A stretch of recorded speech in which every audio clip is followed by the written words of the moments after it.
a grabar y vemos de comenzar entonces.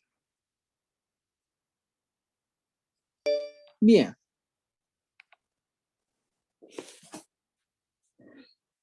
Nosotros con esto de el estudio del automóvil, por allá por comienzo de año, habíamos comenzado un poco hablando y viendo y estudiando los conceptos relativos al funcionamiento del motor de 4 tiempos, ¿eh?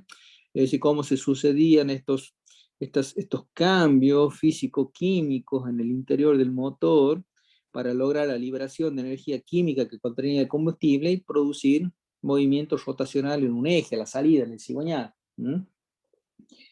Luego que estudiamos eso, vimos otros temas y posteriormente, ya en las últimas clases, pudieron ver con el ingeniero Carán lo relativo al embrague, estudio correspondiente al embrague, esto del elemento que permite a la salida del motor poder continuar o discontinuar o conectar o desconectar a voluntad del conductor, ¿no es cierto?, a través del accionamiento de un pedal, como la transmisión, es decir, del movimiento desde el motor hacia las ruedas propulsoras. Luego, posteriormente, la clase pasada, nosotros profundizamos en el estudio de lo que es la caja de velocidad, ¿sí?, la caja de cambio, y lo que nos queda ver a partir de ahora es cómo lograr de alguna manera ese movimiento rotacional que voy a tener en el secundario o en la salida de la caja. ¿Recuerdan cuántos ejes teníamos en una caja de velocidades? Teníamos cuántos ejes, habíamos dicho. ¿No eran dos, prof? Teníamos, a ver, 2 o 3, a ver. ¿Era un eje primario y un eje secundario? Creo yo. Era un eje No me primario, un secundario, a ver si lo tengo por acá. ¿Y el contraeje? Eso, el contraeje o el intermediario. ¿Se acuerdan? Entonces tenía un primario, un intermediario y un secundario. Se tiene 3 ejes. ¿Ah?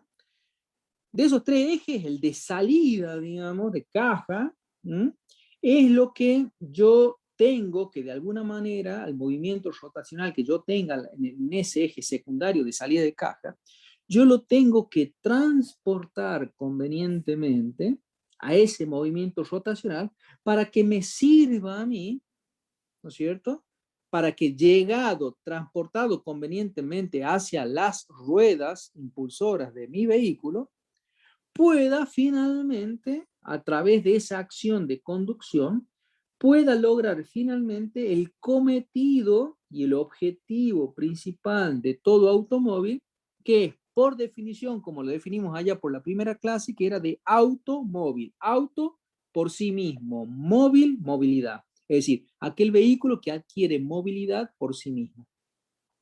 Si yo no tuviera ningún tipo de conexión mecánica de la salida de la caja hasta las ruedas impulsoras, el motor funcionaría, arrancaría, lo podría encender y demás, pero no podría tener movimiento. ¿Por qué? Porque no me va a llegar ese movimiento convenientemente conducido hasta las ruedas impulsoras. Entonces de eso se trata el estudio de lo que vamos a ver a continuación. Lo que el autor le llama el sistema puente. Sistema puente básicamente comprende lo que es desde la salida de la caja de velocidades, ¿sí?, hasta llegar, ¿no es cierto?, en cadena cinemática, hasta llegar a las ruedas impulsoras. Supónganse entonces el caso de la figura que plantea el autor acá en la figura 3.1. ¿Qué tenemos ahí planteado? Y ahí tenemos planteado lo que sería un esquema, ¿sí?, de conexión o de ubicación de motor, caja y sistema puente para un vehículo de los primeros que se fabricaron históricamente. Un Ford A, un Ford T, que tenía un motor ubicado en forma longitudinal en la parte delantera del vehículo. A la salida del motor, si ustedes tienen ahí, pueden ver, está indicado lo que es el embrague. Desde el embrague se conecta lo que es la entrada de la caja o eje primario, ¿sí? Va a la caja de velocidad y a la salida tengo esquematizado lo que es el eje secundario. Desde ahí aparece, fíjense, desde ahí yo voy a considerar ya como sistema puente a un eje, ¿sí? Conocido como eje cardánico, que conecta la salida de la caja hasta un elemento que se llama, que lo tenemos por acá, que es el diferencial. Ese elemento diferencial, ¿para qué me sirve? Justamente para derivar o hacer que el movimiento que viene siguiendo en esta dirección longitudinal del vehículo lo pueda realizar en un desvío de 90 grados, hasta finalmente lograr colocarlo, ¿no es cierto?, a cada una de las ruedas impulsoras y provocar el movimiento o el giro que me va a propulsar a mi vehículo, ¿sí? Eso en términos generales. Quiere decir que nosotros vamos a concentrar nuestro estudio en la clase de hoy en esto que le marco ahí, que es justamente lo que se conoce como sistema puente. ¿Sí? Bien. ¿Cómo venimos hasta acá? ¿Se ve bien? ¿Se escucha bien? Sí, profe, de 10. Buenísimo. Excelente. Bien. ¿Qué pasa entonces? Si yo comienzo a estudiar desde acá, desde la salida de la caja hacia las ruedas impulsoras, yo lo primero que voy a tener como primer elemento de este sistema puente va a ser este elemento que está acá, que le estoy marcando ahí, que se llama justamente eje cardánico. ¿Qué pasa con el eje cardánico? El tema del eje cardánico pasa lo siguiente, fíjense.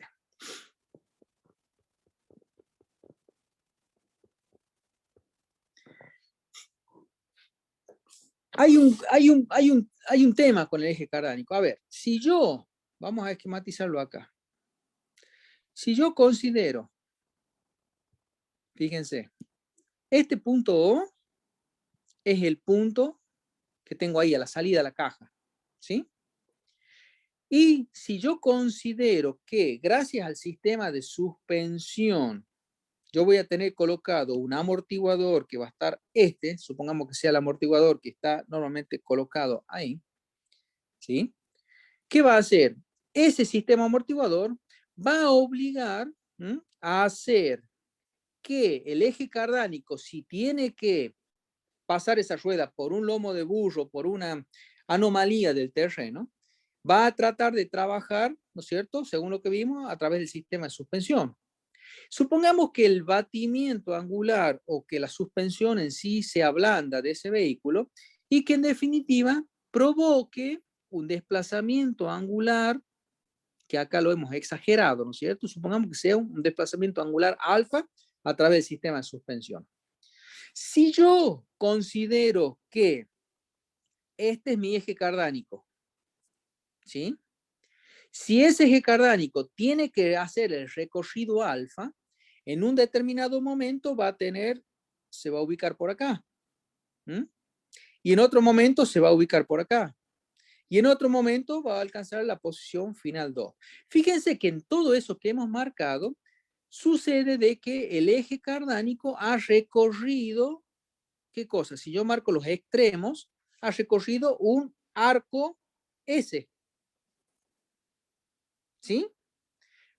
Eso haría el eje cardánico, manteniendo siempre su longitud L, constante, haría el recorrido S. Pero ¿qué dijimos nosotros? Que tenemos acá presente un elemento que es el sistema de suspensión a través del amortiguador, en donde va a obligar que de alguna manera al eje cardánico, en vez de hacer el recorrido S, lo va a obligar a que haga, ¿qué cosa? La trayectoria R.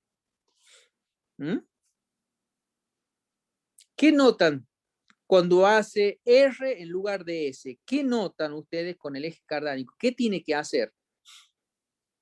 ¿O qué experimenta el eje cardánico, digamos?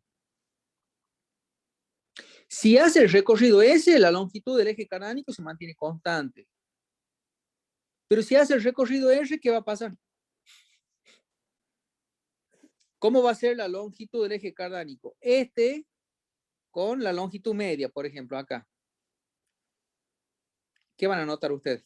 Es mayor. ¿Cuál va a ser mayor? Suponete que este le llame R1, suponete que le llames este y este le llames R3, la parte del medio. ¿Cuál va a ser mayor? R1 va a ser mayor. R1. Exactamente. R1 va a ser mayor que R3. Y si yo comparo con la posición final, luego de recorrer el ángulo alfa, R1 comparado con R2 van a ser iguales, ¿no es cierto? Quiere decir que en esta gama de recorridos intermedios, y gracias a la presencia del sistema de suspensión, va a haber que en todos esos puntos intermedios, necesariamente el eje cardánico va a tener que tener un sistema que le permita absorber los acortamientos que va a padecer, ¿no es cierto?, mientras funcione colocado en el vehículo. Cuando de nuevo se desvíe el ángulo alfa. ¿Cómo logro eso yo en la realidad? Ese acortamiento, ¿cómo lo tengo? ¿Cómo lo puedo hacer? Fíjense, yo a ese acortamiento lo puedo hacer de distintas maneras. Inicialmente, en el caso de los motores, digamos, de los sistemas puente que venían acompañando a los primeros desarrollos de vehículos, esos, como eran batimientos angulares y ángulos alfa muy pequeños, eso se podía de alguna manera absorber a partir de juntas cardánicas. ¿Qué eran eso de las juntas cardánicas? Ahora apenas me permita, esto que se está guardando el documento, se los muestro. Esto de las pequeñas juntas cardánicas lo tenemos representado en la figura 3, en donde pequeños batimientos angulares alfa podían ser absorbidos por unas juntas elásticas de caucho, ¿sí? Interpuesta en los extremos de dos ejes y permitían de esta manera una pequeña junta flexible, ¿sí? Luego, ese acortamiento que decíamos, fíjense ahí el detalle que muestra la figura 3.6. Ahí tienen a la izquierda lo que sería la representación de la salida de la caja a través de una junta cardánica. Y fíjense cómo las estrías S que me muestra el autor, me permiten ahí a producir que el dentado interior de la pieza N sea copiado por el dentado S, haciendo de que siga transmitiendo movimiento rotacional, pero que permita que corriéndose hacia un lado o hacia otro, provoque de alguna manera, ¿no es cierto?, el acortamiento que dijimos, evitando, ¿qué cosa? Evitando fundamentalmente lo que es la rotura del eje cardánico. Si yo no hiciera eso y lo pensara en principio, haciéndolo, digamos, rígido, yo voy a tener de alguna manera que en funcionamiento, si no hago algún grado de movimiento a ese eje cardánico, en este caso longitudinal, seguramente me va a provocar algún tipo de rotura por interferencia, ¿sí? Otro de los elementos para enlazar dos ejes que tengan posibilidad de desplazamiento angular, lo tengo a través de juntas cardánicas. Cuando ya el ángulo deja de ser pequeño, como en el caso de la figura 3.3, y tengo ángulos un poco mayores, digamos, de desalineación entre los ejes, yo ahí en ese caso puedo acudir a una solución mecánica que está dado a partir de juntas cardánicas. ¿Qué es una junta cardánica? No es otra cosa más que una pieza en cruz, central en cruz de hierro macizo, en donde los extremos normalmente van colocados lo que serían unos cojinetes del tipo axiales, ¿sí? Normalmente a través de rodillos, ¿sí? o agujas que normalmente se llaman, y que de esa manera vayan colocados a cada extremo de esa cruz, ¿no es cierto?, van a ir dispuestos en forma alternada y digamos, y girado 90 grados los extremos de cada uno de los dos ejes que yo quiero comandar.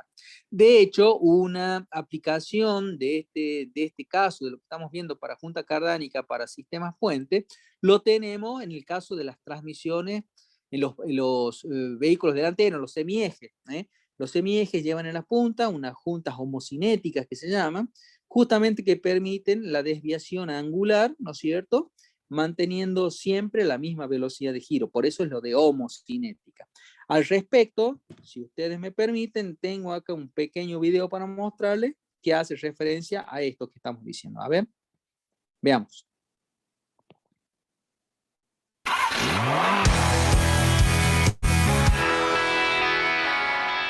Usted tiene un auto. Lo más probable... ¿Se ve bien? ¿Se escucha? Sí, profe. Sí, profe. Bien, vamos. probable que ese auto, yo le diría 80% de probabilidades, es que sea de tracción delantera. Y un día el mecánico le dice, tenemos que cambiar una homocinética. Y usted dice, caramba, ¿qué será una homocinética? Primero le digo qué quiere decir esto de homocinética. Homocinética quiere decir igual movimiento. Lo que entra a circular acá, sale a circular acá, independientemente del ángulo con que esté el eje. Para acá, para allá, que esté como esté. Adelante, cuando usted gira la dirección, el eje, el palier, el semieje, cambia. Cambia en este sentido y cambia en este sentido. Entonces acá podría llegar cualquier cosa si usted le pone simplemente crucetas, ¿de acuerdo? Entonces apareció esto, que se llama junta homocinética, que si yo lo miro así, no me dice nada.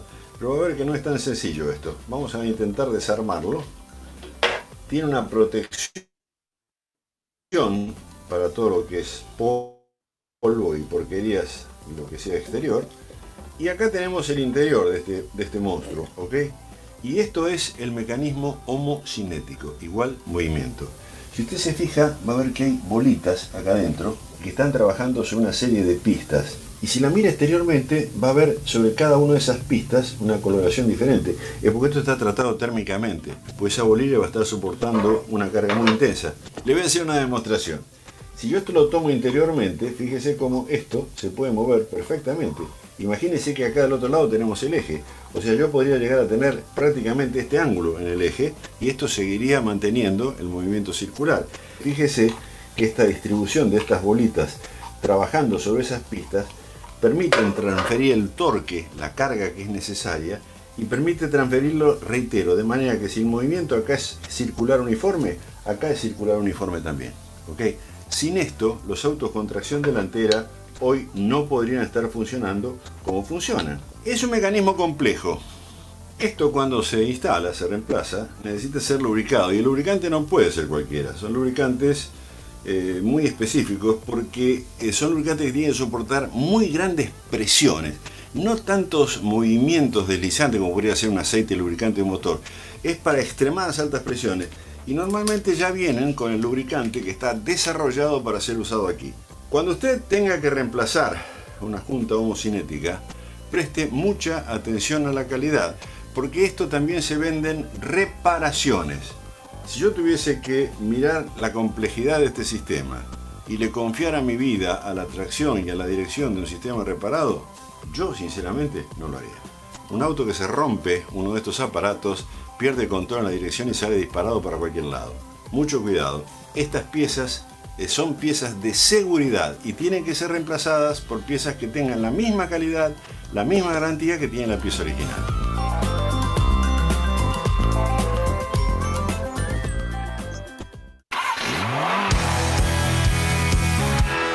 ¿Se entendió? Más clarito imposible, ¿no es cierto? Sí, está bueno el video. Usted sabe que el ingeniero, bueno, el que explica ahí, el ingeniero Garibaldi. El ingeniero Garibaldi es un referente mío en lo que hace justamente a todas estas cuestiones mecánicas por la claridad y la simplicidad en cuanto a la explicación que tienes de todos los temas.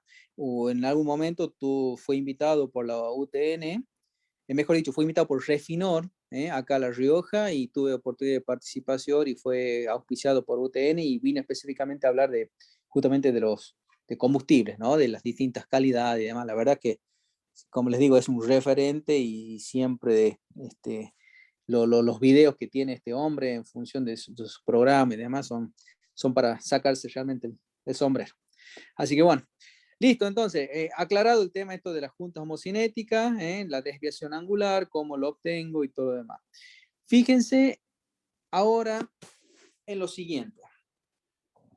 A continuación del eje cardánico, nosotros, ¿qué vamos a tener? Nosotros dijimos que a continuación del eje cardánico, nosotros vamos a tener, normalmente, y a priori, y a principio, a priori vamos a mencionar simplemente como un grupo piñón-corona, tal como lo menciona acá el autor. El piñón va colocado en el extremo del eje cardánico, ¿sí? Y la corona es la que sirve, ¿no es cierto? Va colocada sobre el eje que va, en principio, conectado a cada una de las ruedas impulsoras.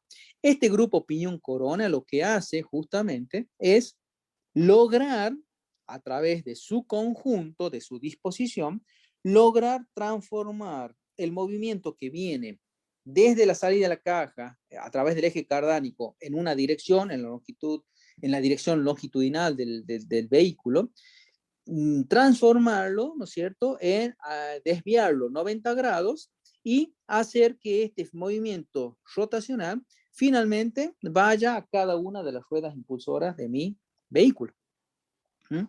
Fíjense acá en este ejemplo cómo esquemáticamente está representando el autor, ¿no es cierto?, un ejemplo, ¿no es cierto?, de esto, de lo que sería una caja de velocidad y el grupo piñón-corona. ¿Qué podemos decir al respecto? A ver, déjenme copiar esta imagen. Déjenme copiar esta imagen y nos vamos a ir acá. Podemos rayar tranquilo. A ver.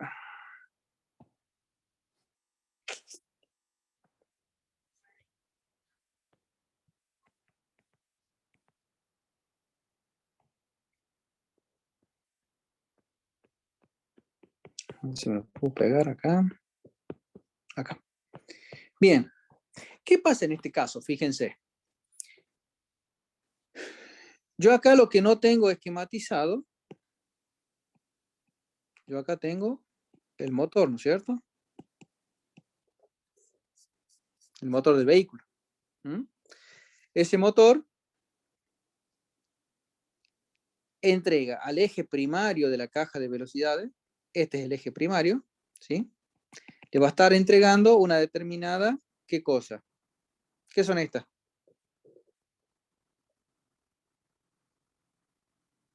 RPM. Ajá, el motor al estar en funcionamiento le va a estar entregando una determinada velocidad de giro, que yo lo voy a medir en dónde. ¿Dónde lo voy a ver eso? En el cuenta vuelta, ¿no es cierto? En el cuenta vuelta del auto.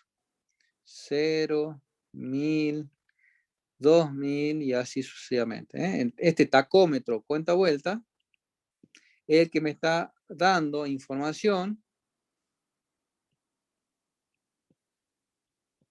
Me está dando información de la velocidad de giro, de las RPM que está girando mi motor, ¿sí?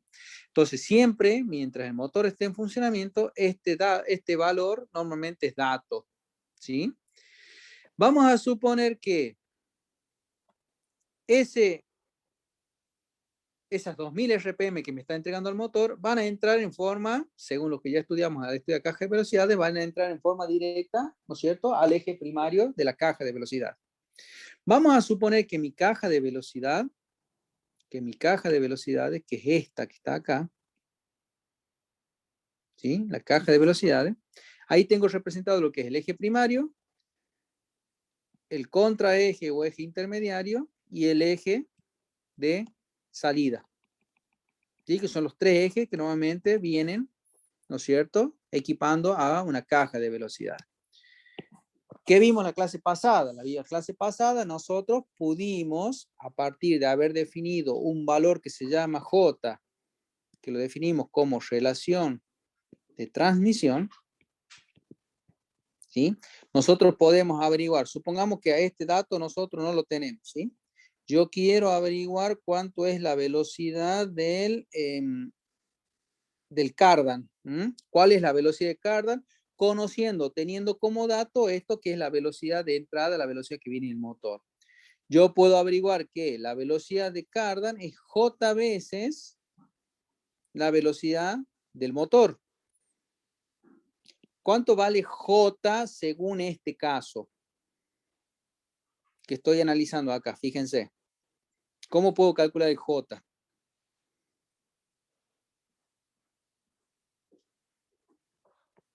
¿Se acuerdan de la clase pasada? ¿Cómo hacíamos? El J, en este caso, lo puedo calcular como conductor conducido. ¿Quién empuja a quién?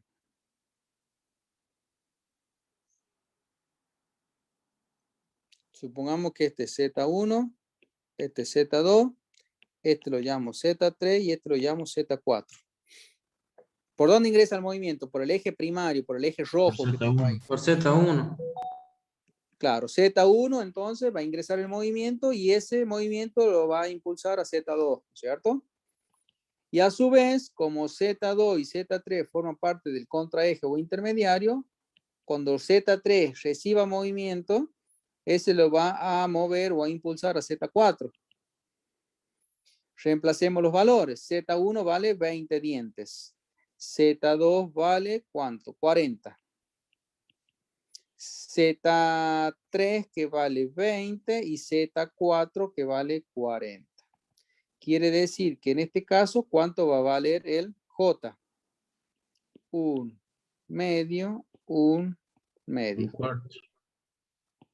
Un cuarto. Es un cuarto de la velocidad del motor. ¿Pero cuánto es la velocidad del motor? Son estos 2000 RPM que me entrega. O sea que, ¿cuánto va a ser la velocidad del eje cardánico? 500. 500 RPM. Esas 500 RPM, definitivas, son las que tengo acá.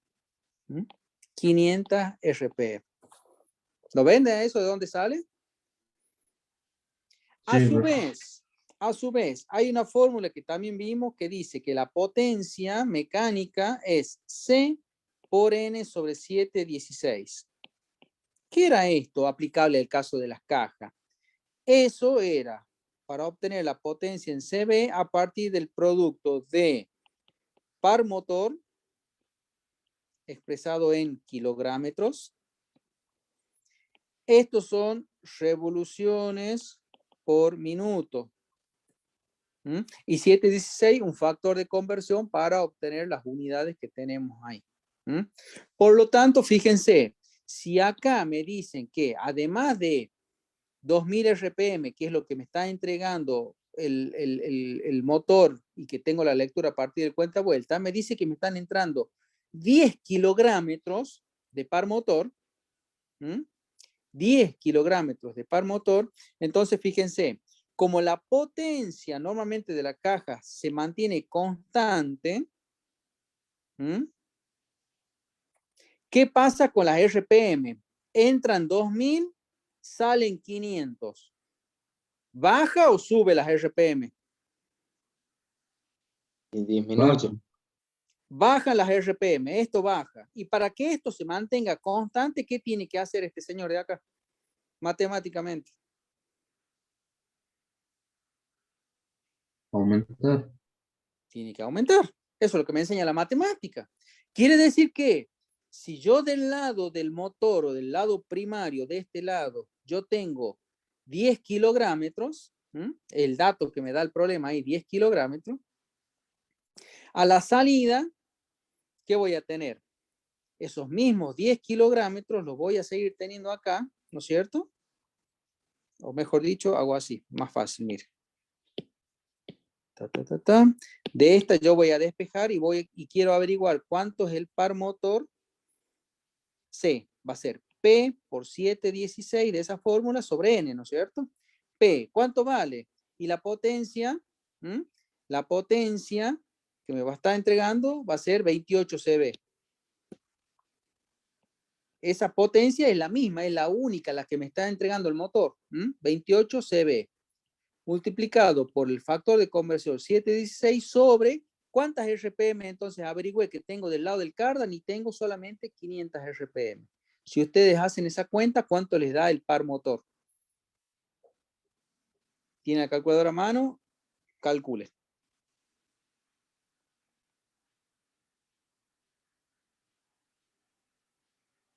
$40,096.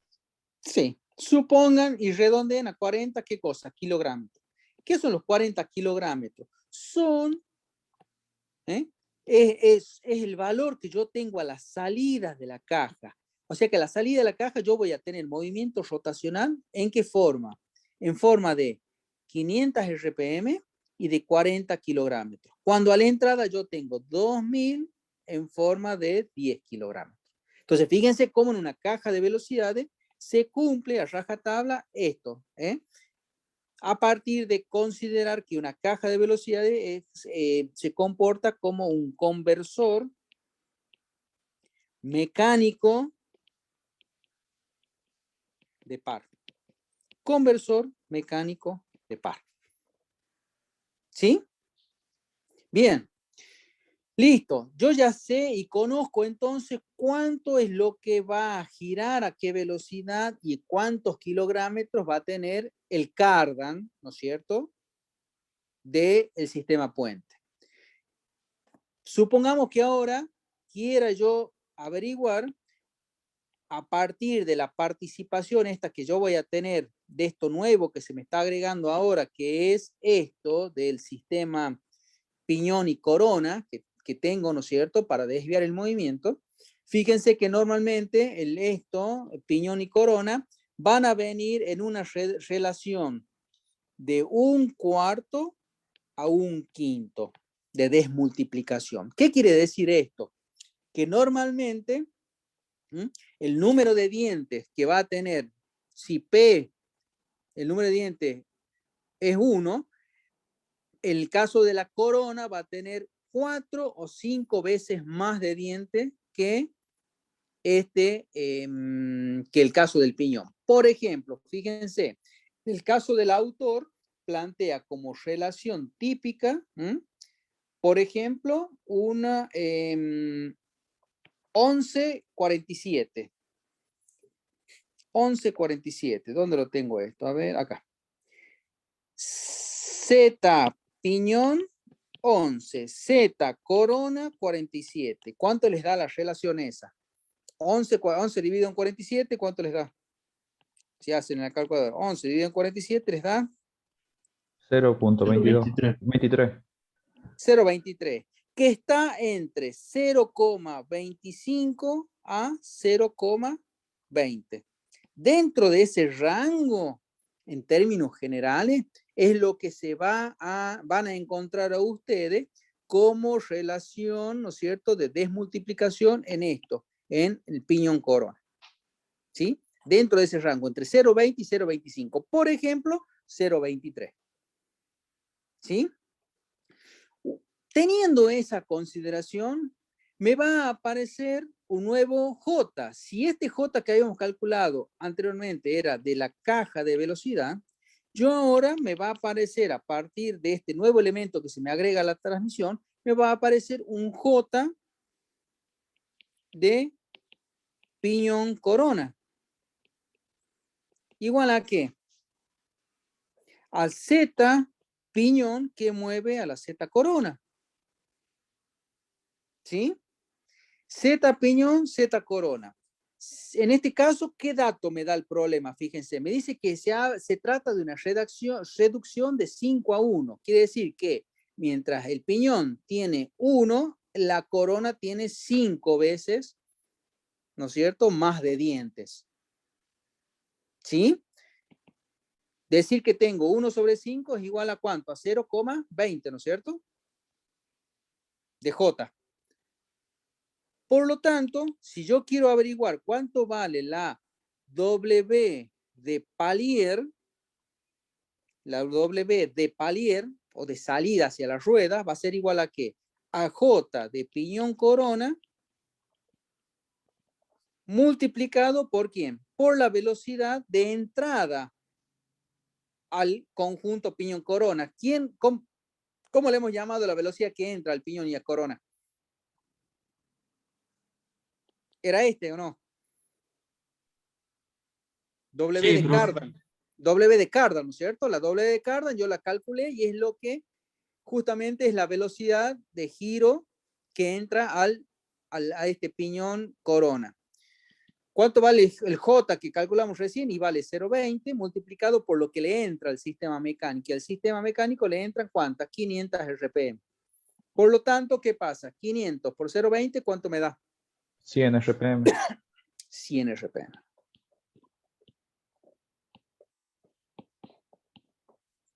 Borro acá. Y ahí tengo las 100 RPM. ¿Lo ven de dónde sale? Del J del piñón corona.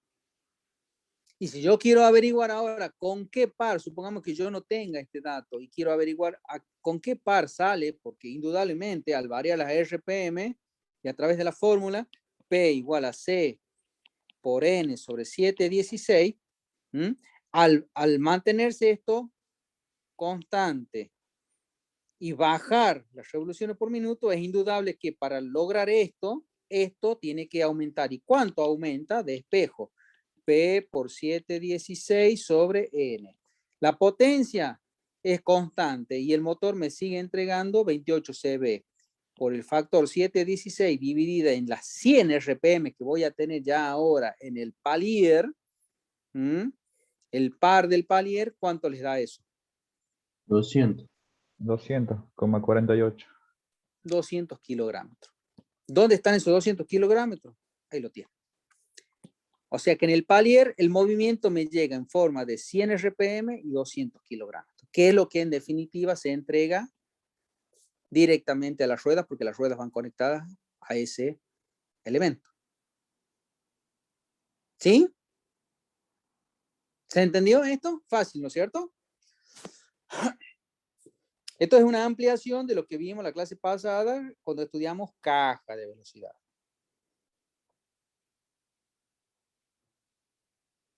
¿Cómo completamos nosotros esto? Un ejemplo típico a ustedes les va a dar, por ejemplo, dándole el dato de lo que es un neumático en particular. Previo a eso, nosotros tenemos que complementar, ¿no es cierto?, el estudio con los datos de cómo saber, o cómo leer, cómo interpretar los datos, la nomenclatura habitual que viene en un neumático. Para eso acudimos a lo siguiente, fíjense. Cerramos a don Garibaldi. Bien. ¿Se ve bien la figura ahí?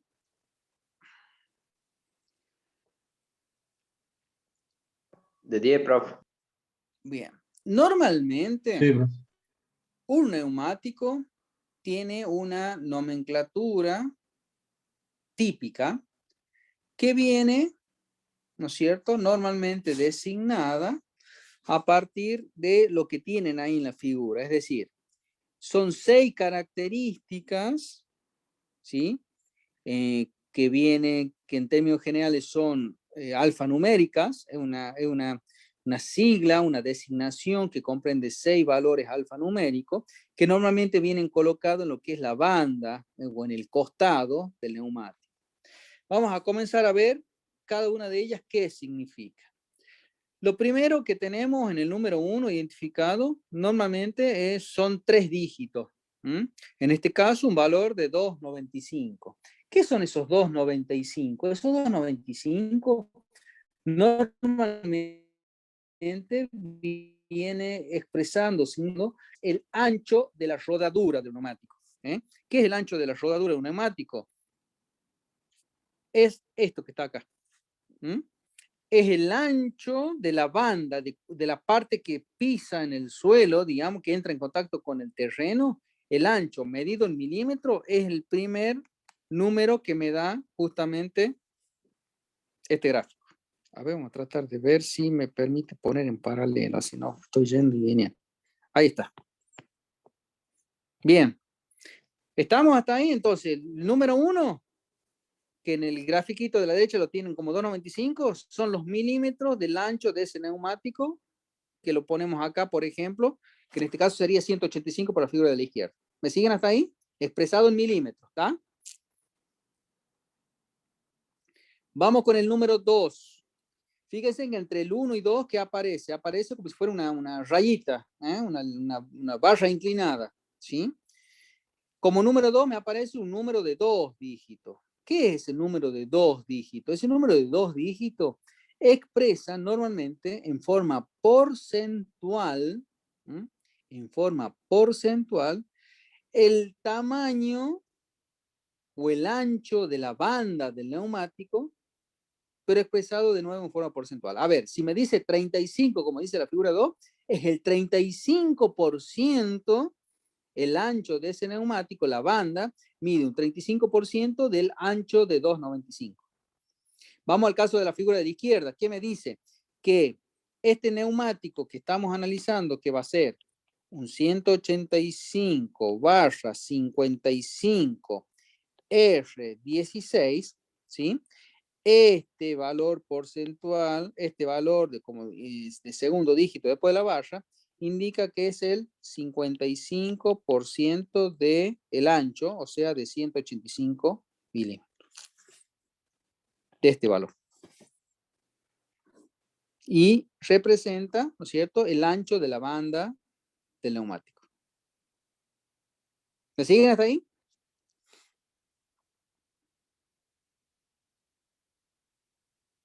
Tal cual, profe. Bien, profe. Número 3, ¿qué dice? Viene una letra. ¿Qué significa esa letra? Esa letra significa, Rodado. más que rodado, radial, un Radio. tipo de disposición. Antes venía otro tipo de disposición, pero hoy por hoy la disposición radial es la que se utiliza casi en el 99,9% de los vehículos. Los vehículos que tenían los primeros desarrollos, que eran lentos, que baja velocidad de desplazamiento y demás, tenían otro tipo de configuración que le eran más que suficiente, ¿no es cierto?, para las características de ese tipo de vehículo. Hoy por hoy, la mayoría de los neumáticos que calzan a los vehículos de uso comercial y de calle, todos son del tipo radial, o sea que van a ver directamente la letra R. ¿Sí? Vamos al número 4, a la indicación número 4, ¿no es cierto?, compuesta normalmente y habitualmente por 2 dígitos. Ese 2 dígitos me indica a mí el diámetro de la llanta sobre la cual va montado ese neumático. Es decir, en el caso de la figura derecha, vamos a hablar de que ese neumático calza en una llanta de 20 pulgadas de diámetro. En el caso de la figura de la izquierda, fíjense, me está hablando de que ese neumático calza sobre una llanta de 16 pulgadas. Y esa es la indicación que yo tengo aquí. Entonces, fíjense, diámetro de la llanta en pulgada. Tengan en cuenta que una pulgada, ¿cuántos centímetros equivale? ¿No son 5 centímetros una pulgada más o menos? No. 24,5 milímetros. No. Oh.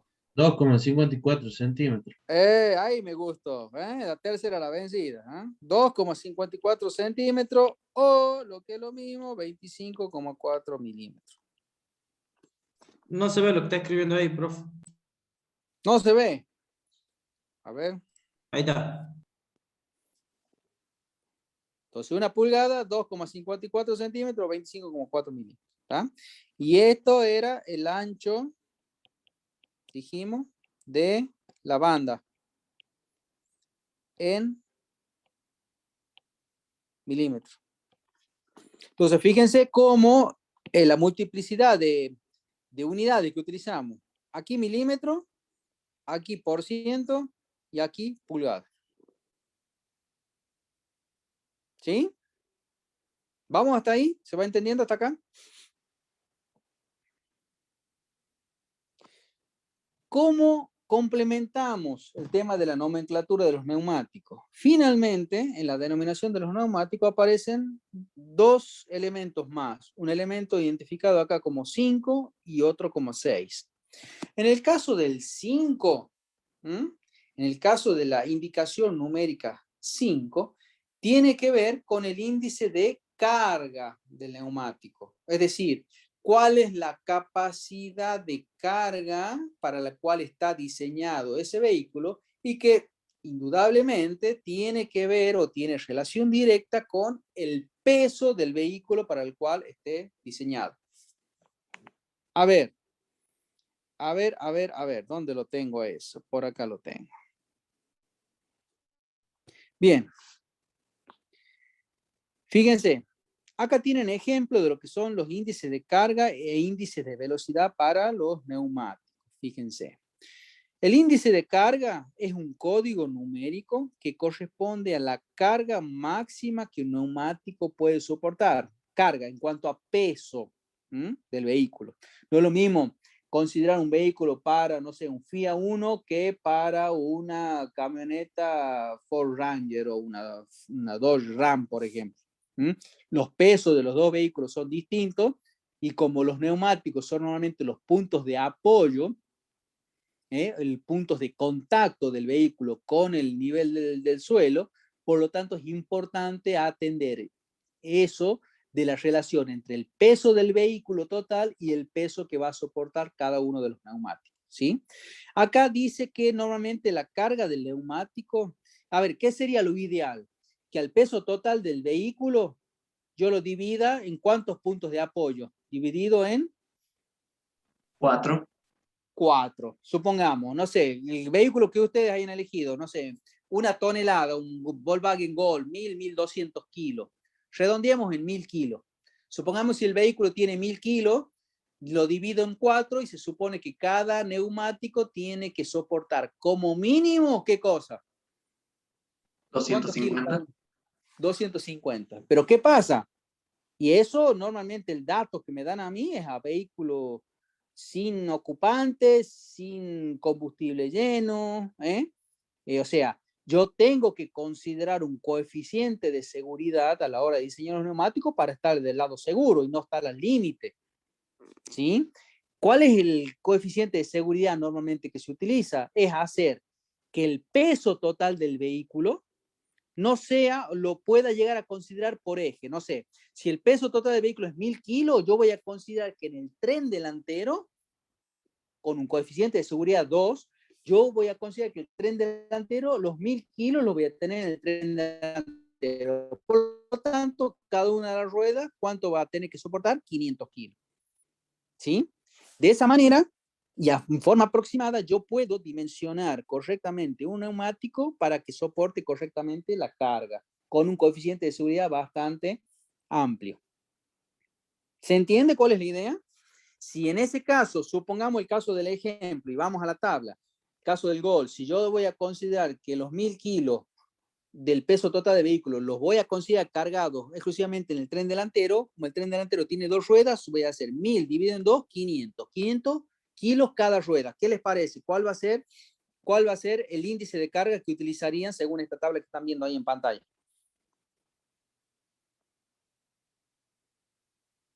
Un índice de carga de 84, 85.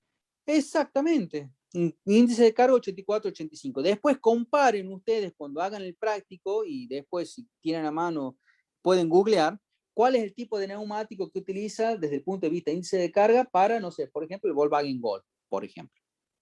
Debe andar seguramente en ese rango. ¿Sí? Bien, esto entonces en cuanto a el índice que decíamos de el índice de carga. Pero también, y finalmente, el dígito 6 que indicaba recién el gráfico del que estábamos viendo, ¿no es cierto?, del neumático, me indica el índice de velocidad, que es otro factor importante a la hora de seleccionar correctamente un neumático. ¿Por qué? Porque el índice de velocidad me indica a mí, a través de una letra normalmente, me indica cuál es la velocidad máxima admisible para ese tipo de neumático que yo estoy eligiendo y que lógicamente tiene relación directa con el vehículo en el cual va montado. ¿Cuáles son los valores normalmente más utilizados al día de hoy? Lo podemos ver, por ejemplo, ¿el cuál, perdón? Los de la letra P son los más utilizados generalmente. ¿Letra P o B? P. P de papá, 150 kilómetros por hora. Veamos.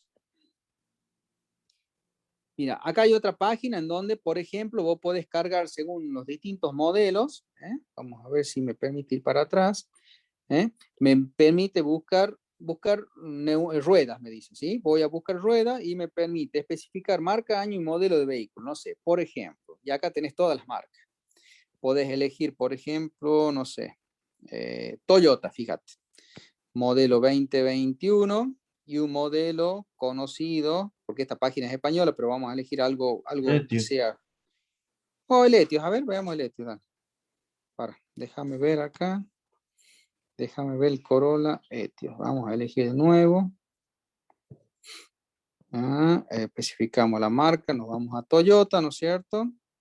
Toyota, último modelo, y decimos lo tengo el Etios acá, ¿lo viste vos? Sí, ¿no es cierto? Etios, ahí está. Ahí está, profe. Ahí está el Etios, fíjate. Entonces, para el Toyota Etios año 2021, yo tengo dos motorizaciones que me las muestra ahí. Fíjate, tenés la 1.3 BBTI o la 1.5 BBTI de 106 HP. Suponete que elegimos, no sé, la versión 1.5 del Etios. Y ahí me dice, mira, ¿cuáles son los neumáticos? Los tenés ahí, ¿no es cierto? Te dice que los neumáticos que pueden calzar, ¿no es cierto?, son 175/65 R14. Fíjate lo que tenés en el recuadro negro. ¿Qué te dice en el primero? En el recuadro negro para ese neumático. Que es un 82T. 82T. ¿Qué significa el 82? El 82 era el índice de El peso. El índice de carga. carga, ¿no es cierto? Índice de carga. ¿Cuánto corresponde el índice de carga para un 82? Fíjate.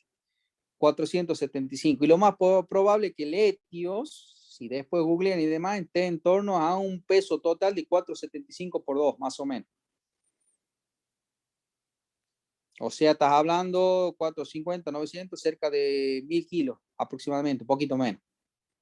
¿Por qué? Porque los 1000 kilos, claro, 950. ¿Por qué? Porque esos 950 del peso total del vehículo, con un coeficiente de seguridad bastante amplio, lo consideras solamente que está aplicado en 2 puntos del tren delantero, por ejemplo. Y ahí te da ese valor. ¿Sí? ¿Se entiende más o menos cómo es el cálculo, no es cierto? Y fíjate, la letra, ¿y qué letra tiene? Como índice de velocidad, el primero de los neumáticos, tiene la letra T, ¿no es cierto? ¿Qué significa la letra T? Venimos acá al índice de velocidad.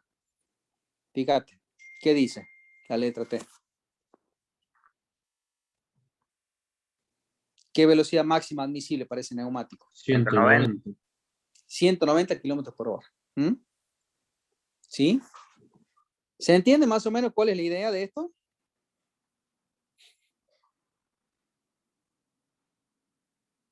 Fíjate que en el caso de ese vehículo, bueno, esos son los valores más o menos que se utilizan. Y así como ese, pues, pueden hacer y jugar un poquito con el resto de para otros tipos de vehículos, ¿no es cierto? ¿Sí? ¿Se entendió esto de índice de carga, índice de velocidad, nomenclatura de neumático y demás, ¿no es cierto? Fácil, hasta acá.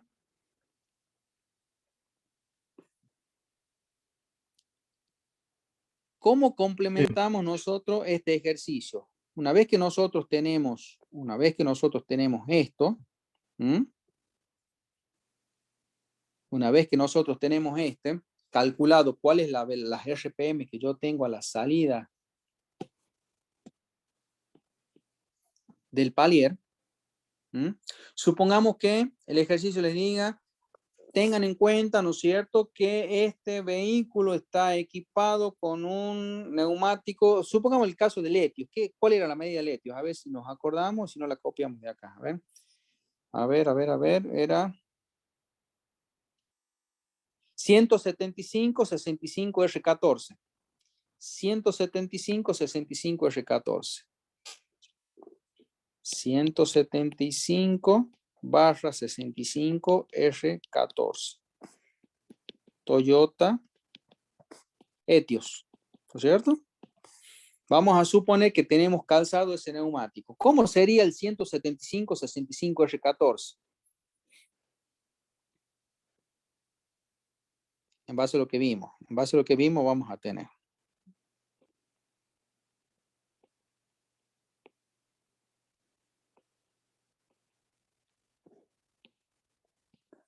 Supongamos que ese sería el neumático. Los 175, ¿dónde lo tengo? Lo tengo acá. En la huella ahí. 175 milímetros, ¿sí? Al 65, ¿dónde lo voy a tener? En el perfil. En el perfil. 65% de 175 milímetros sería. ¿Estamos?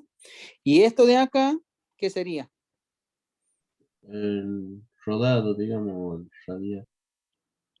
La llanta, ¿no es cierto? El diámetro de la llanta expresado en pulgadas. ¿Sí? Y acá, bueno, con los tornillos y todo lo demás del neumático. ¿Estamos? Ese sería en términos generales lo correspondiente. ¿Qué tengo que hacer yo? Porque normalmente este tipo de ejercicio, ¿qué me pide a mí? Me pide que, dado un sistema con una transmisión y un diferencial ya especificado y un neumático determinado, calcular la velocidad de desplazamiento del móvil. Ese sería, ¿no es cierto?, el ejercicio propuesto. ¿Qué tengo que hacer yo? Lo que hice primero, primer cálculo hasta acá, con los J de la caja de velocidad y los J y el J del el par piñón corona, lograr determinar a cuánta velocidad van a girar el palier, que en definitiva esto va a ser la velocidad de giro de ¿quién? De la rueda. ¿Por qué? Y porque la rueda va conectada directamente al palier, a la rueda impulsora. Va a ser la rueda tractora, la de tracción, la que va a mover ese vehículo. ¿Sí? Paso siguiente es trabajar un poquito, ¿no es cierto?, en esto de de los valores que me dan el neumático, porque recuerden que yo tengo valores dispersos, milímetros, por ciento, pulgada. ¿Cuál es la idea general? La idea general es la siguiente, fíjense. Yo tengo que averiguar cuánto va a ser, a ver acá. Supongamos que yo marque un punto, ¿no es cierto?, en el neumático. Y supóngase que yo agarro a través de un hilo, con un hilo, no sé, el hilo ese de algodón que viene en la pizza, parto de ahí y lo extiendo acá al hilo. Y mido hasta el punto de donde arranqué. Luego, ¿qué hago con ese hilo? Lo vengo y lo extiendo. ¿Qué me va a dar? Ese va a ser el hilo. Perímetro. Eso, ahí me gustó, muy bien. ¿Cuánto va a medir esto?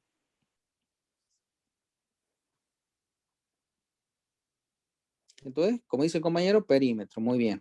¿Cuánto vale? ¿Cómo lo calculo el perímetro de una circunferencia? Pi por el diámetro. Pi por diámetro. Excelente. Excelente, felicitado, muy bien. Eso es lo que me enseña la geometría, ¿no es cierto? Pi por diámetro, pi por radio sobre 2, ¿sí? Bien. ¿Cuánto vale el perímetro, en este caso, de mi circunferencia? Decir el perímetro de la circunferencia es decir, lo que va a avanzar, perímetro, es lo que puede avanzar la rueda en un giro o revolución. O sea, ¿vieron cuando éramos niños y jugábamos en algún momento con las ruedas, juegan los chicos así haciéndolas rodar? Si yo la hago rodar esa rueda sobre un terreno determinado, esa rueda, cuando gire, si yo parto de un punto determinado, va a girar y hasta llegar al mismo punto va a haber recorrido tantos metros. Metros en una revolución. ¿Y cuánto van a ser esos metros? Y esto, el perímetro, lo que me da el perímetro. ¿Se entiende ese concepto? Sí, bro. Yo quiero averiguar cuánto va a avanzar la rueda si gira una vuelta completa, cuánto se va a desplazar en metros.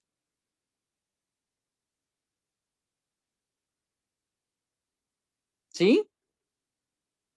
¿Me siguen hasta ahí? Entonces, ¿cómo va a ser el cálculo? ¿Cómo obtengo yo el primero? ¿Cómo obtengo el perímetro? Pi es fácil porque pi es una constante.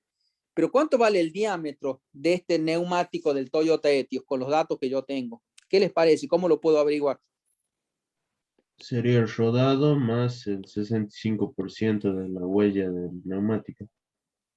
Ajá. Primero, para averiguar el perímetro, yo tengo que averiguar, antes de averiguar el perímetro, yo tengo que averiguar el diámetro. ¿Cuánto vale el diámetro del Toyota Etios? Es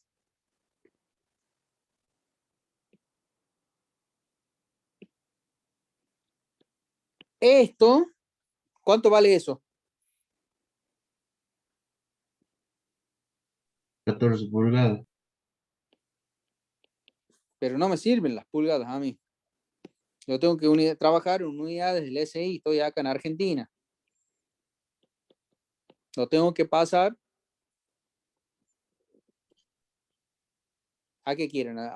Si acá tengo milímetros, lo pasemos a milímetros. Milímetros a pulgadas. ¿Cuánto equivale el milímetro a la pulgada? Una pulgada, ¿cuánto dijimos? 25,4 milímetros. ¿No dijimos eso? Acá las Sí, pulgadas se me va con las pulgadas y me queda el diámetro de la llanta. Diámetro de la llanta, ¿cuánto? 14 por 25,4. 355. ¿Cuánto, perdón? 355,6. 355,6 milímetros. Hasta ahí tengo esto. Calculado en milímetros, ya.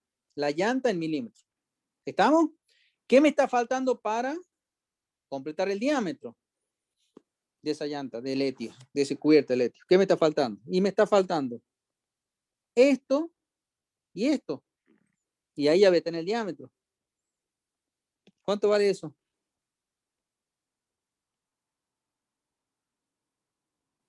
$113,75.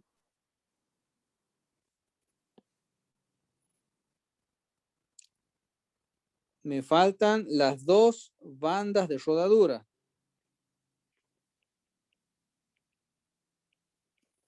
Es decir, me falta este tramo de acá y me falta este tramo de acá. 2 por, ¿cuánto vale cada banda de rodadura? Cada banda de rodadura vale 65% de 175 milímetros. ¿Cómo sería eso? 2 por 175 milímetros por 0,65. ¿Está bien el cálculo ese? Sí. ¿Cuánto les da?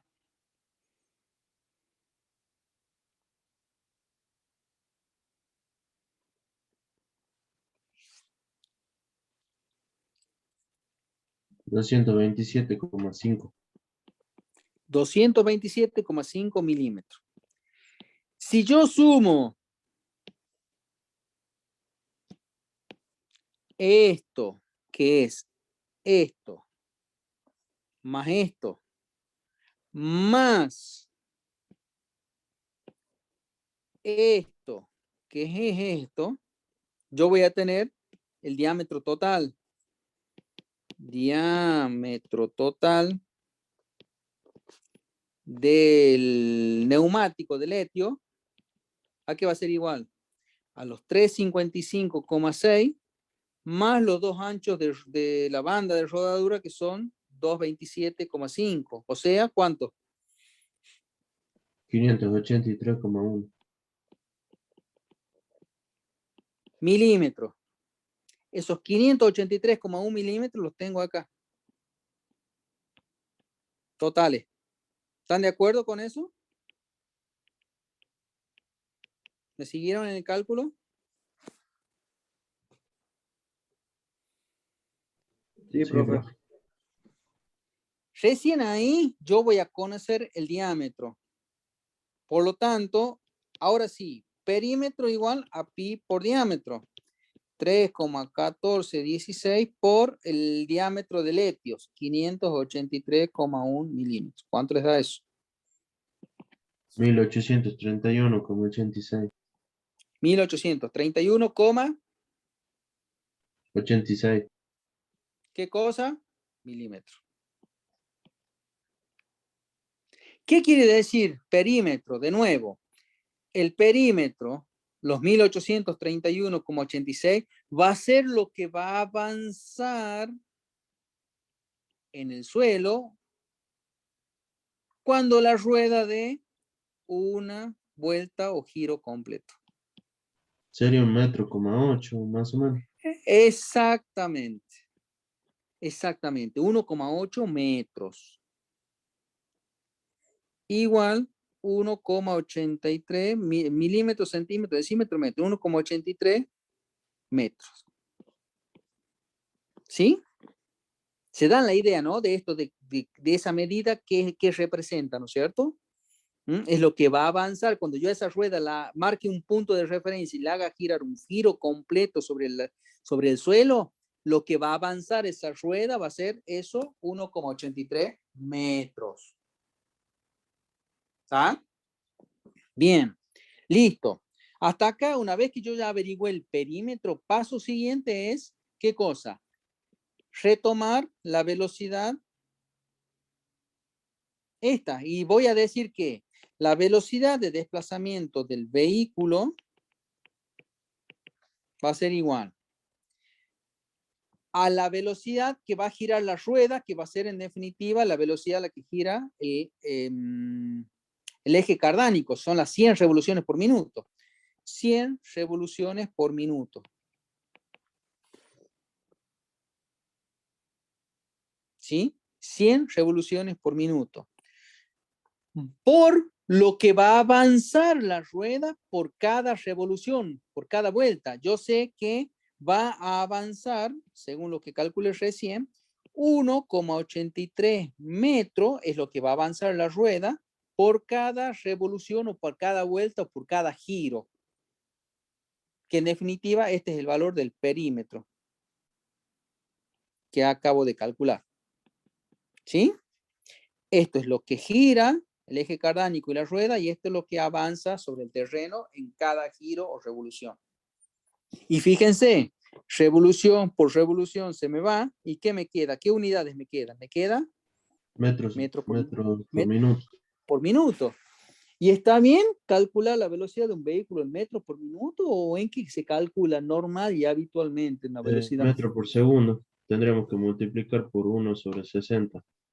A ver, Kilómetros metros por por hora. segundo. ¿En qué me dice el velocímetro del auto? ¿En qué unidad? Claro, en kilómetros por hora. Ahí está. Entonces yo tengo que trasladar este cálculo, los metros los tengo que transformar en kilómetros y a los minutos los tengo que transformar en horas. Vamos por los metros primero. Si yo quiero transformar los metros a kilómetros, ¿cuál es la unidad para 1/1000. pasar? Yo digo que, claro, 1 kilómetro equivale a 1000 metros. Ahí se me va a ir los metros y ya voy a tener kilómetros. ¿Me está faltando quién? Los minutos. ¿Cuál es la relación? Minuto 60. lo tengo que transformar en hora, ¿no es cierto? 1 hora y el factor de conversión es 60. Con eso el minuto se me va y el minuto. ¿Y qué te queda? Fíjate. Si vos haces esta cuenta, la velocidad de tu vehículo te va a dar ¿en qué? En kilómetros por hora. ¿Cuánto les da a ustedes?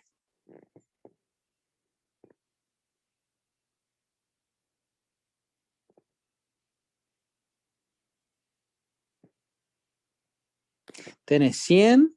11 kilómetros por hora 10,98. aproximadamente. ¿Cuánto? ¿11? Sí. 10,98. 10,98. Ahí lo ponemos. 10,98. Sí. 10,98, ¿qué cosa? Kilómetro por hora. ¿Sí? Esa sería una velocidad de desplazamiento para un vehículo que calza este tipo de neumático, que es el Toyota Etio, y con esta relación y con tan bajas vueltas. Fíjate que estás considerando solamente 2000 revoluciones por minuto que le están entrando del motor.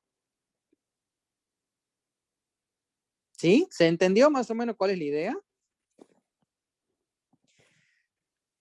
Ese puede ser un ejemplo típico de cálculo para una primera velocidad. Velocidad de desplazamiento en primera velocidad de caja. Supongamos que ahora el mismo problema les diga, calculen la misma velocidad del vehículo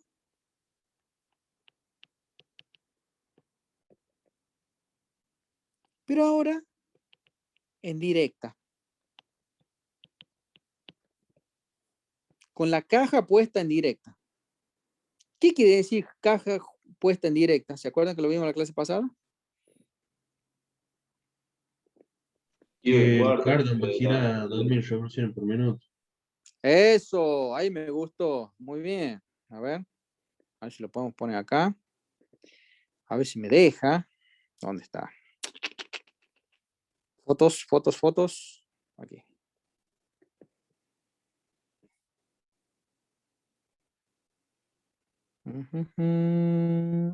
Aquí. Aquí importamos. Listo. Venimos acá. Listo. Decir que ahora el vehículo, considerando una situación en directa, yo acá dejo de tener 500 revoluciones en el cardan y voy a pasar a tener, ¿cuántas me dijeron?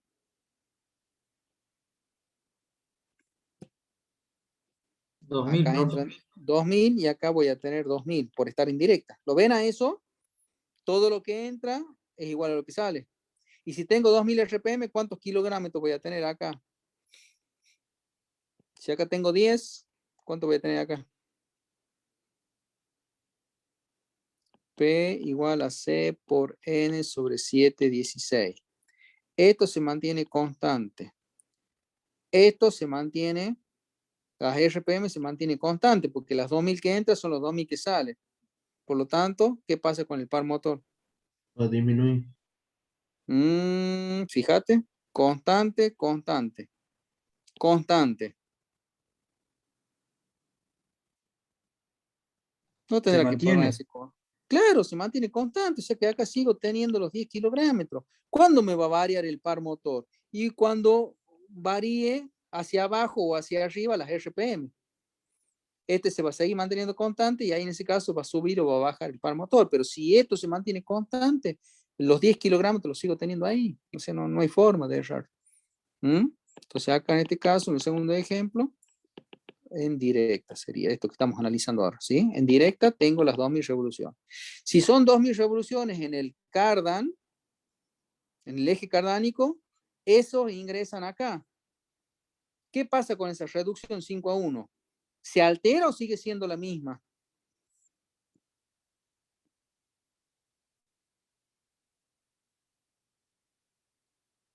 ¿Qué les parece a ustedes? ¿Tengo posibilidad de cambiarlo o alterarlo así como en la caja de velocidades? En términos generales, no. Si yo ya tengo construido mi vehículo con una relación para cardan de piñón corona fijo, y salvo que la meta a un taller, lo desarme y lo cambie, pero en términos generales eso no sucede. Siempre que viene con una relación, viene fija. O sea que esa misma relación va a seguir manteniéndose. O sea que acá, si yo quiero calcular cuál es la velocidad del palier, ¿cómo sería en este caso?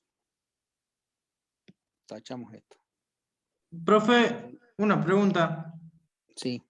También se podría calcular, vi que lo hacen, no sé si está bien o no. Calcular la relación de la corona y piñón con un auto armado, completamente armado, haciendo girar las ruedas solamente y marcando el cardan. O sea, que le Sí. tire una relación aproximadamente para saber si es original o Sí. si lo han cambiado o no. Sí, puede ser una forma práctica, en ese Sí. caso sí, midiendo lo que son las velocidades o lo que va a estar midiendo aquí y acá. ¿Por qué? Porque se supone que esto, mientras vos no lo desarme, vos no vas a saber cuánto vale esto. Claro. Pero Sí, una forma práctica sería eso, ver a qué velocidad gira lo que sería el eje cardánico, por un lado, y cuánto giran las ruedas, digamos, el palier. Claro, lo que vi yo es que toman una marca en el suelo, Sí, levantan el sí, auto y sí. marcan el suelo la cubierta y después marcan la punta del cardan que entra hacia el diferencial y ellos toman dos Sí, puntos de referencia. Y dependiendo claro. de las vueltas de la rueda, controlan las vueltas que da el cardan y ahí sacan una relación aproximada. ¿Y qué es lo que vos vas a estar haciendo? En definitiva, vos vas a estar despejando de esta fórmula, J piñón corona, igual a qué de la fórmula. ¿Y cuánto es el paliero rueda respecto del cardan? ¿Te ubicas? Sí. Eso es lo que están haciendo en forma práctica. Como ellos no quieren o no pueden desarmar y contar los números de diente y piñón y corona, lo hacen en una forma práctica despejando de esta forma. ¿Se entiende? Entonces, Sí, profe. perfecto. Quiere decir entonces que si yo quiero averiguar el J de piñón y corona que se mantienen iguales, piñón, corona, ¿sí? Sigue siendo, ¿cuánto la relación? 1 a 5. ¿Era cuánto? 0,20, 20. ¿cierto? 0,20. Por lo tanto, el W de palier que la velocidad de la rueda con la cual va a girar va a ser igual a ¿qué? Al 0,20 que es J piñón corona, por la velocidad del cardan, la velocidad que le está entrando al piñón corona. ¿Cuánto le está entrando en esta directa? Le están entrando 2000. 2000 RPM. Por lo tanto, en este caso, fíjense, 2000 por 0,20 igual a 400. 400 RPM. Esa va a ser la velocidad ahora de giro del piñón o perdón, del palier o de la rueda. Como yo voy a considerar el ejemplo del mismo neumático, pero ahora en directa, ¿cómo voy a hacer? ¿Cuál va a ser la velocidad del vehículo en este caso? De velocidad del vehículo en directa. Van a ser los 400 RPM, revoluciones por minuto, que va a estar girando ahora el cardan, en lugar de las 100 que teníamos antes, ¿se acuerdan? Ahora vamos a tener 400 revoluciones por minuto. Por esas 400 revoluciones por minuto van a estar conectadas al neumático de Letios que yo ya calculé, y es el mismo neumático, ese no cambia, y tiene un perímetro de 1,83 metros por cada revolución, ¿no es cierto? Eso es lo que yo calculé, que es el mismo valor. Como el neumático es el mismo, el perímetro sigue siendo el mismo. Revolución, revolución, y acá me quedan las unidades para convertir los metros y minutos en kilómetros y en hora, es metro, kilómetro. 1 kilómetro, 1000 metros, y acá con esto se me va metro, y acá a los minutos los tengo que transformar en hora. Y a través de la relación 1 hora 60 minutos. Con eso se me va el minuto, minuto, y me queda kilómetro por hora. ¿Cuánto les da en este caso? 43,92.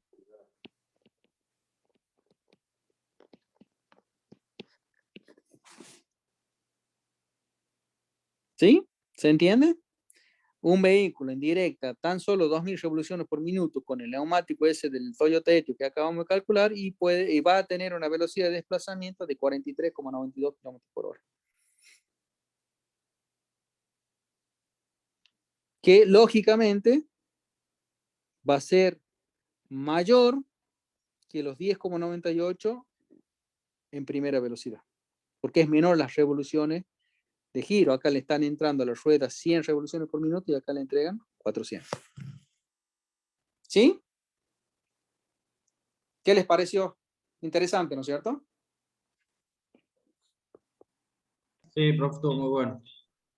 Bueno, excelente. Continuemos entonces. ¿Dónde habíamos quedado? Bueno, nosotros tenemos distintas formas. Bueno, acá lo que plantea el autor, y para aprovechar los minutos que nos quedan de clase, es lo siguiente.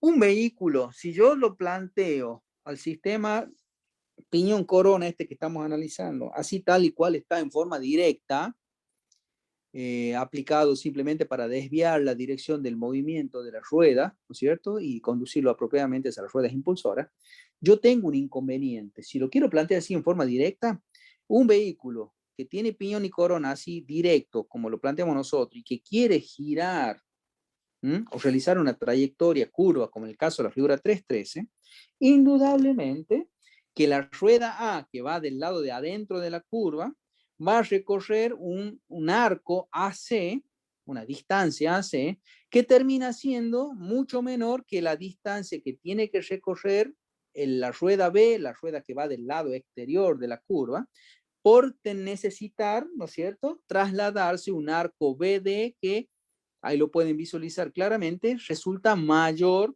el externo que el interno. Si yo estoy considerando un piñón y una corona rígida, es indudable de que por estar los dos ruedas montadas sobre un mismo eje, va a haber una rueda que va a tender a arrastrar a la otra, o a la inversa. Una rueda va a tender a patinar respecto de la otra. ¿Por qué? Porque va a tener que hacer en un mismo tiempo, ¿no es cierto?, mayor recorrido la de afuera o menor recorrido la de adentro. ¿Sí? En ese caso, lo que se acude entonces es a darle un grado más de desarrollo a esto del sistema piñón-corona y agregarle unos elementos que se llaman normalmente cajas de satélites y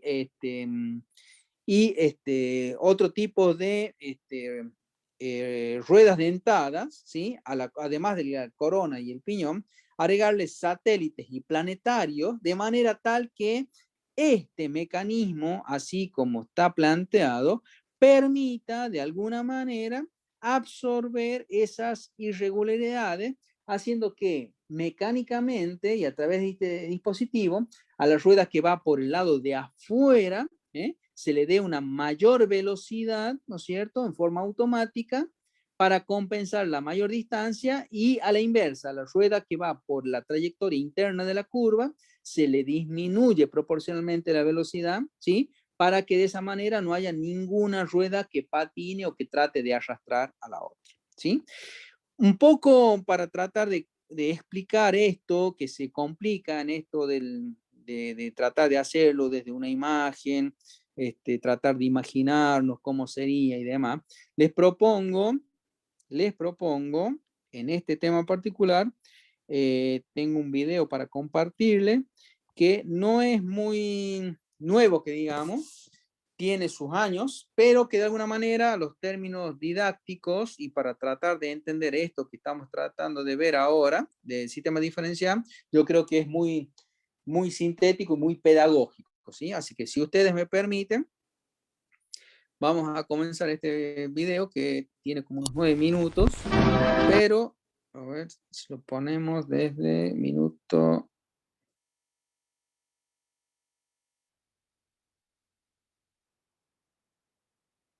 Desde acá. Entonces, vamos a ver esto del fundamento del diferencial. Fíjense, ahí vamos. Because they have a greater distance to travel. Fíjense ahí, plantea al principio con el ejemplo de dos motocicletas, ¿sí? Que hay una que recorre mayor distancia a la de afuera, digamos, y necesita para realizar ese recorrido una mayor velocidad que la que va del lado de adentro. Fíjense. In the same length of time.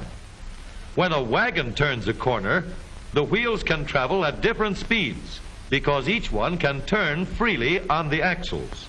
And in the early automobiles, the rear wheels turned separately and only one wheel was connected to the engine.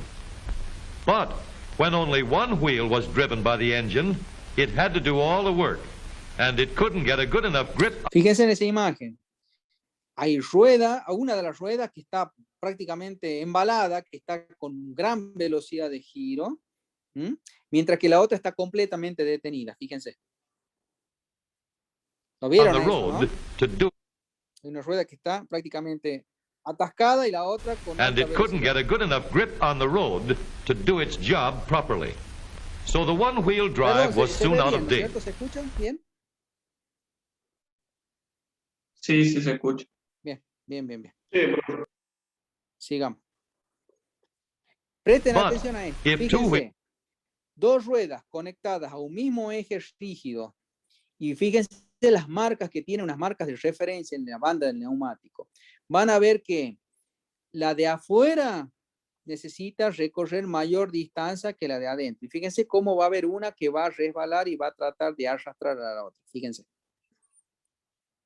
Wheels are locked on an axle so that they are not free to turn separately. One or the other has to slide. So engineers had to find a way to connect both rear wheels to the engine without sliding and slipping on turns. The device which makes this possible is a part of the rear axle. It is called the differential because it can drive the rear wheels at different speeds. The differential looks complicated, but once we understand its principle, it is amazingly simple. These two wheels are mounted Fíjense on acá separate... cómo comienza planteando, ¿no es cierto?, la solución esta para brindar diferentes velocidades a las ruedas colocadas en un mismo eje. Primero, fíjense ahí, plantea dos ruedas que están, digamos, desconectadas, no tienen relación ni vinculación mecánica una con la otra y se pueden girar cada una en forma libre, fíjense. Axles and supported by a frame so that they can revolve freely at different speeds. Fíjense lo que hace ahora. let's fasten a spoke on the inner end of each axle, so that by turning the spokes, we can turn each wheel separately. With a bar or crosspiece, we can turn both wheels in the same direction. Ahí con esa barra colocada y tal como está haciendo el movimiento, le está imprimiendo la misma velocidad a ambas ruedas. At the same rate of speed. Let's get something to hold this bar in place so that it will press against the spokes. Notice that this support is not locked to the axle. It turns freely. Now we can spin the wheels by rotating the support. This is fine as long as both wheels are able to turn at the same speed. But let's see what happens when we go around the corner. With this arrangement, we cannot drive one wheel faster than the other. Con este dispositivo así simple como lo plantea, intenta frenar una de las ruedas. ¿Qué haría? Tendería en principio a querer frenar la otra.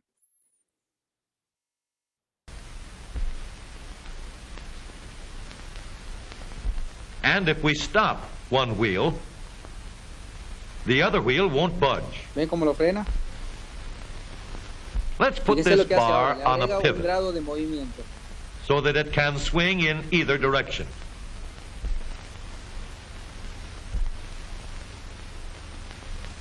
Now, the bar can still turn both wheels Cuando frena, at the fíjense same lo que hace. speed. And because it pivots, it lets one wheel turn even when the other is stopped.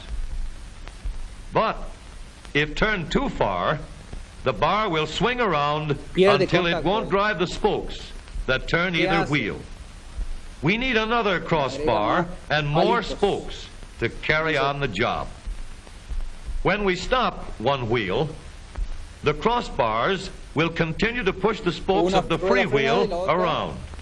Puede girar. As long as both wheels are free to turn, Y cuando no the está bars frenado, do las not ruedas giran swing a la on their misma pivot, velocidad. and the wheels move at the same speed. Now we have the working principles of a differential. To adapt the model for use in an automobile, we will have to make a few changes. In Fíjese, order to para reduce the jerky eliminar action el movimiento caused ese by muerto que wide hay, spaces between the fíjese lo que hace. spokes, we will put in Le more agrega más spokes. Palitos. Lo hace para Further reducir la filling in zona the muerta, spaces digamos, between ¿no? the spokes Exactamente. gives steadier, more Mientras más continuous palitos, action, más dientes, and changing the shape disminuye gives el movimiento. firm, Fíjate ahí lo que hace. constant contact. Cambio por Now rueda we can oriental. make the gears thicker and stronger, and we have differential gears. The edges are cut so that they will fit together more smoothly and silently. And another gear is added to share the work of driving the axles. The principle is the same. In order to Fíjate, la turn rueda the derecha está support frenada. and drive Y the no puede mover wheels, la otra, ¿no? we can fasten a large Piñón gear corona, ahí lo ven. here, connected by a smaller gear to a source of power.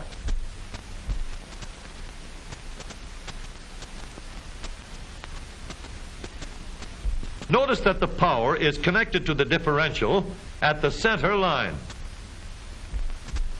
We can make our model more compact by Ahí moving plantea el the hecho de gears que en vez de closer hacerlo together. atacar por el centro, normalmente When se we va a put our atacar differential in an automobile, por we have to abajo, leave room for the para bajar el drive centro de shaft, gravedad del which vehículo. carries the Fíjense, power from the ahí está engine. el eje cardánico. We may build the floor of the car above the drive shaft. But if we do, we won't have much room inside unless we make the top of the car high too. Of course, we could lower the floor and ceiling, but the drive shaft would be higher than the floor. Esta es la salida This de la would have caja. disadvantages. A shaft in the middle of the floor of an automobile would be inconvenient for Incómodo, passengers and would be Si awkward yo no lo for hago carrying atacar luggage. por abajo, fíjense, para que Today, desaparezca del engineers piso, have found a way to make the car roomier and ¿qué closer to tengo the que road hacer? without a Hacerlo clumsy atacar al shaft piñón, above no the por el floor. eje central, sino The por drive abajo. shaft from the engine to the differential is lowered out of the way. and the drive shaft is connected to the rear axle Un detalle de lo at que the vimos bottom. como The dientes new low center helicoidales en drive la caja, makes the rear axle quieter, stronger, and more durable because it gives better, smoother contact between the gears. The automobile of today, with the low center drive, is stronger and more rugged. Every part of the rear axle has been built to withstand strains far greater than it will ever meet on the straightaway or around the corner.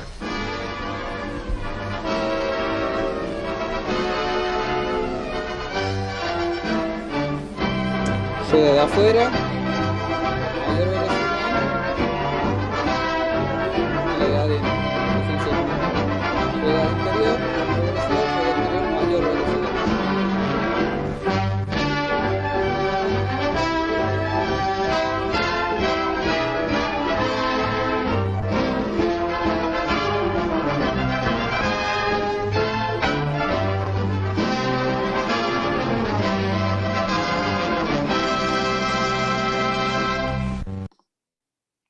¿Y qué pareció el video? Genial, profe. Muy bueno. Muy bueno, profe. Está muy bueno. ¿Se entendió o no? Yo creo que Sí. sí, ¿eh? Sí, profe. Perfecto. Bueno. Listo, entonces. Eso sería lo que tenía más o menos preparado para la clase de hoy. No sé si les quedó alguna duda, algo que quieran consultar, preguntar. Con todo gusto. Profe, yo una pregunta. Diga. Con lo que estamos viendo respecto a lo que avanzaría un neumático y eso, dependiendo el rodado y todo. Sí. ¿En alguna cuenta o algo entra en juego la potencia del motor o no? Porque no para cualquier motor podemos poner un rodado muy grande o muy chico porque le costaría mucho Claro. moverlo. ¿Me explico o no? Sí. Mira, en ese caso, siempre cuando uno, digamos, recomienda leer lo que es los manuales del vehículo, ya vienen especificados para cada tipo de vehículo una medida de neumático recomendada por fabricante. Lo que normalmente se estila, muchas veces por desconocimiento, hablando mal y pronto, cuando uno quiere hacer, no sé, un styling, ¿no es cierto? O cambiarle de alguna manera lo que es el neumático porque me gusta el perfil bajo y poner una llanta más grande.